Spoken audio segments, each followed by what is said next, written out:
How could such atrocities be necessary? What you call atrocities, I call terrible necessities. Well, what did you do to deserve such a punishment?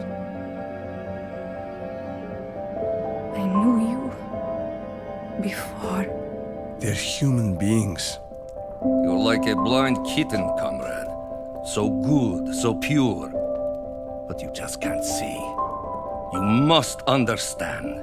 The unpleasant truth, my son, is that certain people must die in order for the system to work. Wise words.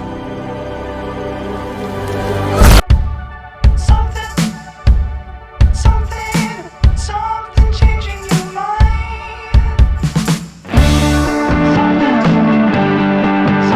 These two are principally about two different things. They both ask, what if Superman landed in Soviet Russia, thus becoming a symbol of communism, before taking over the Soviet Union to try and create a communist utopia? However, he unknowingly becomes an authoritarian dictator through the decades, Turn it off.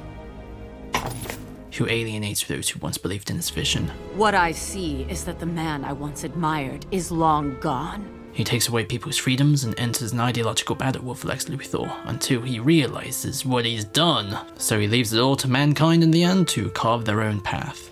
But the comic and the film approaches the scenario in two very distinct ways. The comic takes a far more meditative approach, which characterizes Superman more as an abstract entity than a man, as we're introduced to him through the Americans learning of this new, terrifying Soviet superweapon that's greater than the atom bomb. The feds, the army, and the CIA are all officially obsolete, boys and girls.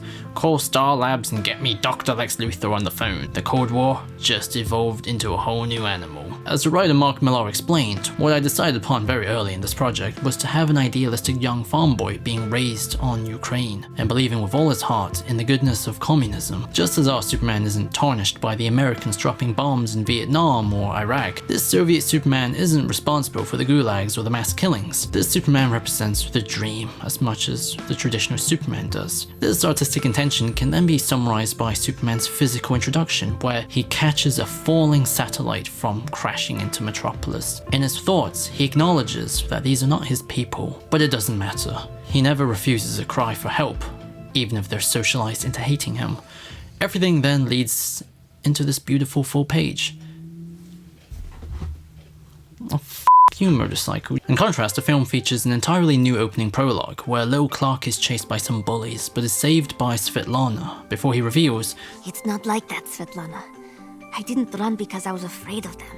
I ran because I was afraid to hurt them. and then he shares the magic of flight with her.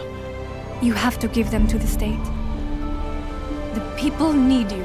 As a result, our relationship with Soviet Superman is fundamentally different. He's not an abstract political force. We connect with him more personally, where we can clearly identify that deep down inside, he's just an innocent child who's not immediately driven by loyalty or even thoughts of the state, because he literally needed someone to suggest it to him. But this display... He's instead driven by a very pure individualistic and personal idea of responsibility. The reason behind this change is quite simply because the people behind the film has a less political interpretation of the work. I mean, the comic is weirdly not really terribly political. All of the stuff about ideologies, like, oh, Superman's a communist and Luthor is a capitalist. That's kind of basic. You know, it's not really about that.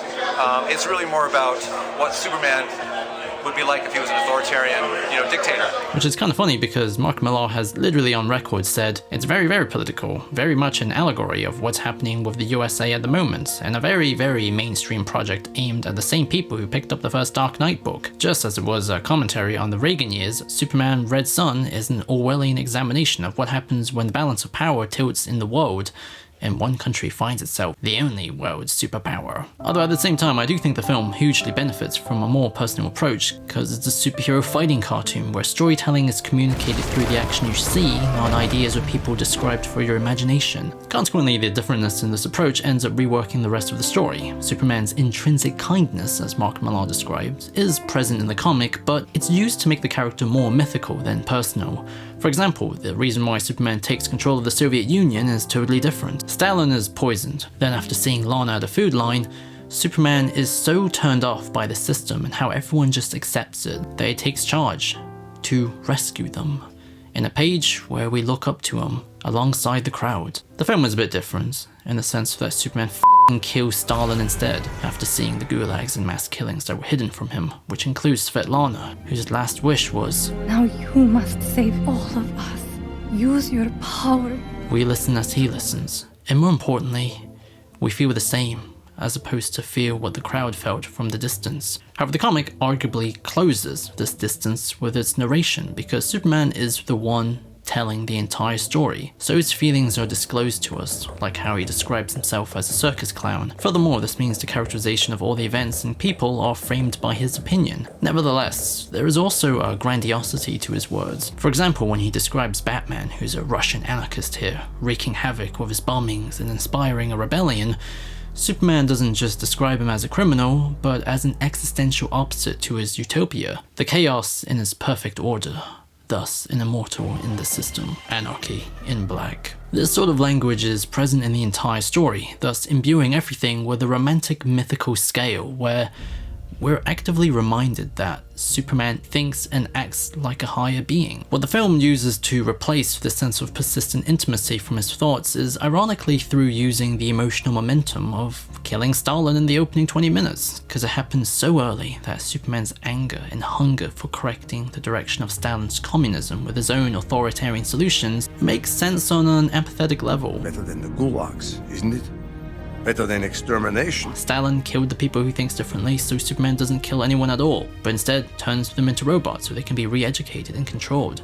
Instead of warring with the West, he wants to beat them through showing them a better way of life. But I want to achieve my goals by winning the argument, not beating my opponents into submission. And instead of personally profiting from his position, he doesn't have any other life. In fact, he seems to be asexual in the film too. I don't need or want a mate, Diana, but Superman only mentions doing things differently from Stalin once in the comic, but doing things deliberately differently is the powerful bind between the audience and his actions. What now? now I save the world. The film even straight up omits Stalin's illegitimate son, someone who's always jealous of Superman because his existence proves all men are not in fact made equal, and is in the way of his own ability to rise into his father's place. He's there to remind you that even if you're working with Superman, you're never on his level. In contrast with the film, the closest thing we get to those sort of scenes is when Superman has dinner with the ambassador, but instead of focusing on him, we focus on Superman, his silent frustration over how people can't help but to be afraid of him. Then why are you still so cautious, so tense around me? But then there's someone who's not scared of Superman. The story's main antagonist, Lex Luthor. In the comics, he starts out very likable. He's lovely to his wife Lois, he's eccentric and productive in a very charismatic way. However, after his Superman duplicate fails, he pushes his wife away, kills the other scientists, and dedicates the rest of his life to humiliating Superman, which includes becoming the president and making the world a better place, just to show off his superiority. He's also so petty that he closes the Daily Planet just to spite Lois, so she can't love anything else that's not him. In the film, he never has this downfall. When his duplicate fails and Lois berates him for his cruelty, he feels apologetic. I'm sorry. He's also voiced by Batman from Brave and the Bold, so there's no animosity to his presence. As a result, the vibes of the conflicts are radically different. Instead of having two self-obsessed narcissists competing with one another for who gets to remake the world, now it's two men who genuinely are sincere and are trying their best to serve the people. Just so happens one believes in democracy and capitalism, the other believes in a communist dictatorship. Checkmate, Superman. The final set piece is largely the same though. Brainiac goads Superman into attacking the White House, but then Superman learns the errors of his ways. In the film, it's from seeing the miniaturized Stalingrad that he promised to restore but never did, which forces him to see how much he's lost sight of the people. We tried and tried to undo this, but Actually, sir, the restoration technology was always available, but you did not want me to utilize it. I never said that. Words were not necessary. Stalingrad is a representation of all you have worked for, all you desire. In the comic, he actually did regularly attend to mini Stalingrad, but that care is then used against him when Lex uses it as a metaphor to break Superman's entire position down, through a letter which says, "Why don't you just put the whole world in a bottle, Superman?" This causes him to realize he's just as bad as Brainiac, because he's just another alien, bullying a less developed species and is morally unjustifiable. However, Brainiac turns out to have been using Superman this whole time to conquer the world, so Lex and Superman work together before our guy sacrifices himself to push the exploding ship away. In the film, his last thoughts are Svetlana's words, so he can die with a smile. Now you must save all of us. That little boy we started with is still there, and he's okay. In the comic, Clark says, "Well played, old friend," because this is how Lex beats Superman, who quietly declares checkmate. But then in both comic and the film, Superman is still alive, because Lex was a decimal off, and it's only through living as a human, Superman got to see the beauty of human advancement, its ingenuity, its resourcefulness. Where the film added a new prologue, the comic has an exclusive epilogue to it, which features its biggest twist. With no ideological competition anymore, the world embraces Lutheranism, including Russia. Lex creates a perfect society using a combination of his own ideas and Superman's. Illness is eradicated by a super pill. Lex forms a government entirely comprised of artists, philosophers, writers, and scientists. So people end up living to like 800, and the entire galaxy is colonized. But then generations later, Lex's great-grandson from the House of Luthor, a Jor-El. His warnings of the aging red sun is left unheard, so he sends his child back in time to save him. Why should you have to suffer being born into a world with nothing left to conquer? This baby then arrives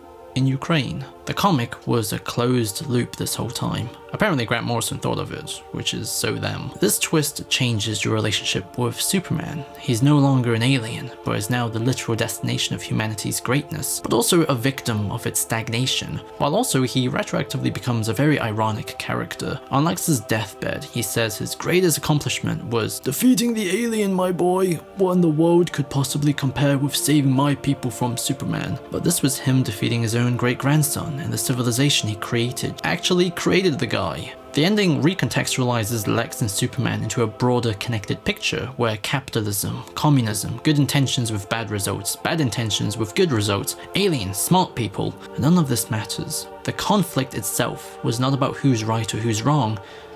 It's about showing how their disagreement, their fiery passion, is what brings about something better. That's something Superman didn't get when he was trying to control everything, and what Lex couldn't foresaw when perhaps the alien was actually just from the future, was actually more like him than anyone else. The film, on the other hand, just ends with Lex stepping down so Jimmy can be president, while they promise to give aid to Russia as they collapse, to spread democracy and such. Since neither Lex and Superman are abstract forces in the story, it doesn't end on a big twist that makes you reconsider what they represent. It chooses to just satisfy their arcs. The neglectful husband, who's deep down inside a good man, finally puts his attention in the right places. Or maybe I'll just retire to a desert island with the smartest, strongest, most challenging, most beautiful woman I've ever known. The humble, innocent boy who never wanted any of this, and just wanted to do what's right for people, lives peacefully, as the people can finally decide their own future. They both leave their positions of power, because in this version, it was never about power. But a man has to know when it's time to leave the stage. But about the individuals behind it. Both Red Suns are pretty cool. Both approach and arrive at different destinations when it comes to their premises. But they both do the same thing. They show how Superman is not his flag. Instead, he serves only one thing. And that's his own sense of intrinsic decency. I don't know, that's the best I can come up with some sort of final statement.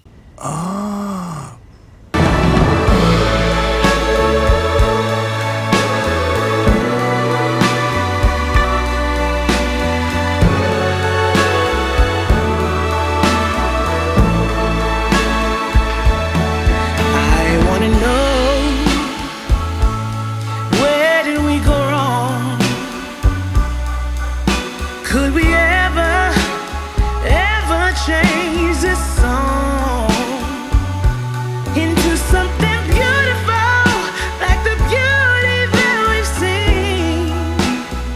So originally I was working on a Wonder Woman Bloodlines video, which I'm very proud of because it's about self-esteem in relations to mother-daughter relationships.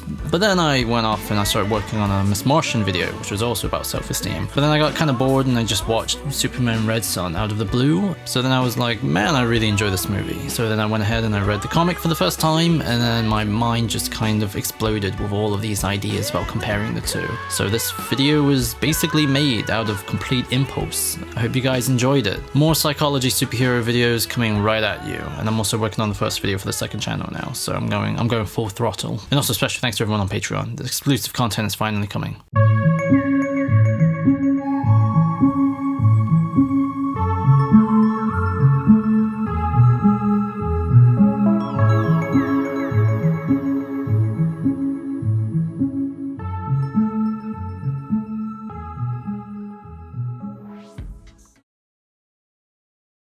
Oh, you meant Caucasian.